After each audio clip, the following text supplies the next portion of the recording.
Walked out front. I've been inside working on the computer and pricing some things and looking at some things. But I have a young man out here who is actually doing something constructive. There's an airplane flying by. Look! Yeah. There's an engine in a truck. It's a truck we bought, 2 years ago? Put it here to wash it, and it's been sitting here ever since. And we need some, there's a couple of things we got to decide to do. Either replace the engine in Sarah's truck or rebuild the heads again or get some new, I don't know, we've got some problems to deal with. And Donnie came out here and, what'd you do? I got it running. Are you in a position where you can crank it? Let's hear it. Well, I would like to explain a couple of things real quick, though. Quickly, go ahead. So, all right, you're done. Oh, sorry. If we knew how to blur out things, I'd give you a finger, but I can't. I got 10 of my own. Thank you, though. No, anyway, so the first thing I actually ever did is I came out here to check if it was seized.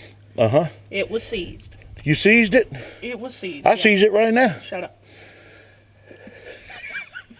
Anyway, so it was seized, and you unseized it. Mm-hmm. You rocked it back and forth. I could definitely tell it was the piston ring because there's a little bit of movement in the crank. So I just took this and hooked it onto the belt, the pulley, the serpentine pulley, and rocked it and hammered it back and forth until it started moving again. And then it freed up, spun over perfect.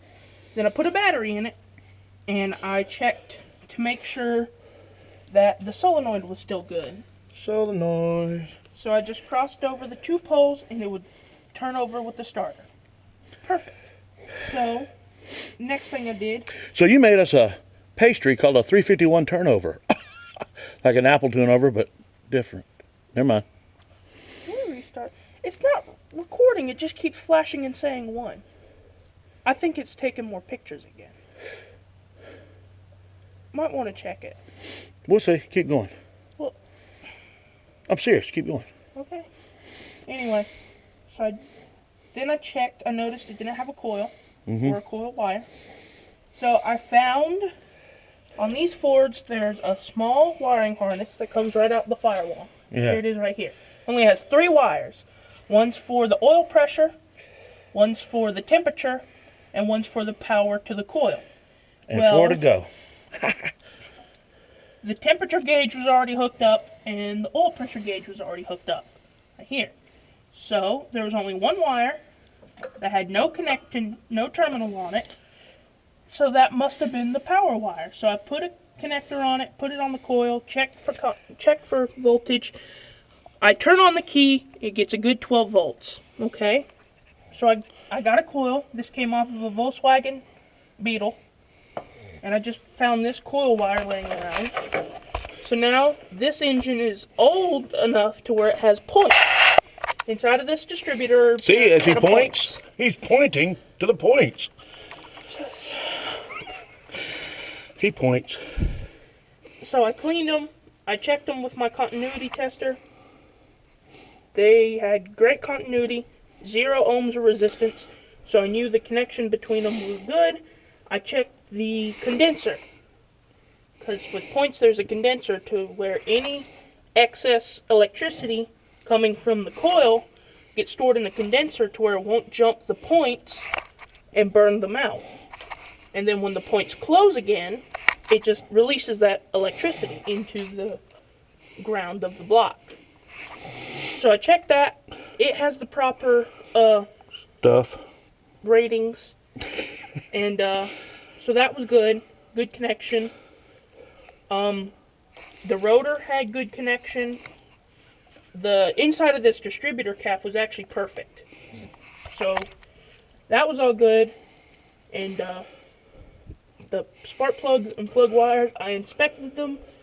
There's no cracking in them. All the insulation is still okay. And the connection between each plug wire on the distributor cap is still okay. So I knew we were going to have good spark. And another way I tested that was while I had the distributor cap off, there's a mechanical adjust mechanism to where the end of the rotor can spin on its own without the engine spinning. So I like to get different angles. I would spin it to where it would close the points and open the points, and I kept getting a good hot spark. You would do what? When I grounded out this end of the wire. You would do what? Turn the points on and off. But you said you did what to the engine? I grounded it out. Did you say something about spinning it, though? No. You said you would spin it. I spun the rotor. Ooh. Okay, go ahead. You're a bit too silly. So we had spark. Great. I felt compression. I checked compression. Compression was good. So does it crank? Yes. Okay. Shut up. So you get a battery? I got a bottle of gas bottle, and I would just dribble it inside the carburetor vents, and I filled it up, and I fired it over, and it started up and ran perfectly. Let's do that real quick. Okay. Can we? Now, I will tell you another thing I did, is I disconnected the fuel hose from the gas tank that goes to the fuel pump, and I put another canister full of gasoline under it, to where hopefully, if the fuel pump works, and I already know the carburetor seems to be doing the right thing, because when I fill it up with gas, it runs. We'll fill it up, let's prime it, let's go. So, if everything works right, it'll stay running for longer. Yeah.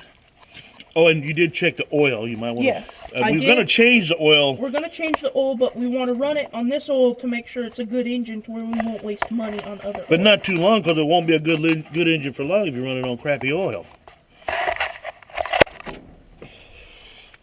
I'm a bit too silly. You're too serious for a kid. And then you just kind of... Yeah. You give it a Can I have a swig? I'm thirsty. You give it a little glug. Okay. So, connect your positive to the solenoid. And then everyone knows that you gotta whack the shit out of it to make sure it's a good connection. Yeah. You could have done without the dirty word, but go ahead. All right. And then you just cross these two poles, and it'll fire over. I'll do so. How about I do something even better? What? I'll reconnect the wire, and I'll start it with a key switch. Oh, no, there's no way. I burped. I heard that. I'm proud of you.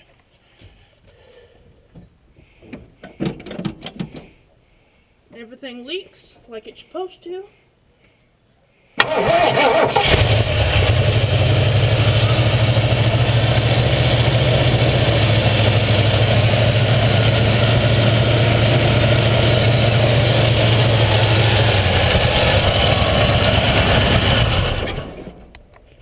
Why'd you turn it off?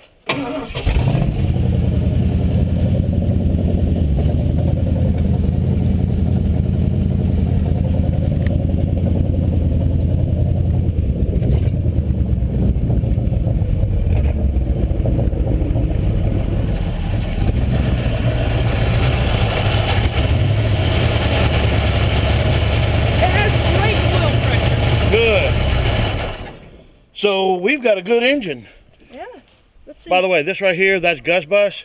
He is what we call a fence fix. There's a hole in the fence where the horses knocked it down.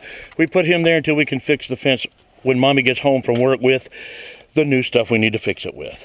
Donnie, I'm very, very proud of you getting this thing running like that. So you did a great job, son.